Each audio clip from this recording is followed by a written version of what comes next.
it kind of goes back to that. I always wanted to be a lawyer by the time I was probably 12. Always wanted to be a lawyer. I come from somewhat of a professional background. I grew up in Miami, Florida. And in Miami, Florida, I'm the 27th first cousin. Big family. My mom had 9 brothers and sisters. So there were optometrists in the family, there were doctors in the family, there were lawyers in the family, there were construction workers in the family. My dad was a construction guy. So I did construction, but as far as a profession, because that's what we all seem to do, I didn't want to be a doctor because I don't really like looking at other people's blood. But the law always interested me, and it was problem solving. And I remember way back, the old Perry Mason show, I just loved the fact that Perry Mason always figured it out in an hour. But as far as people coming to me and why they should come to me is I'm a very hard worker. I am going to take their case. I'm a sole practitioner. I give people access to me.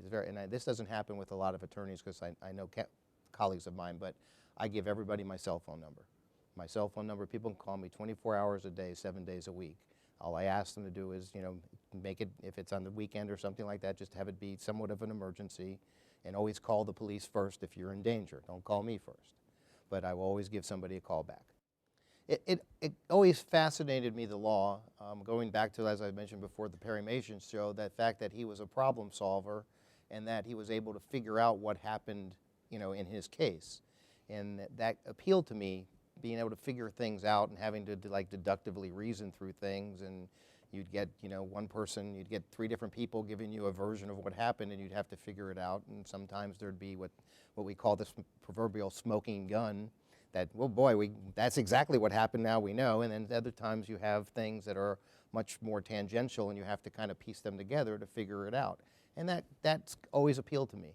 Always wanted to do that. And then it was a way to help people. But I am known for, and this is the type of person I am, I'm going to be honest with my clients when the time comes. I can't really change I can change the way I give the message, but I can't change the ultimate message.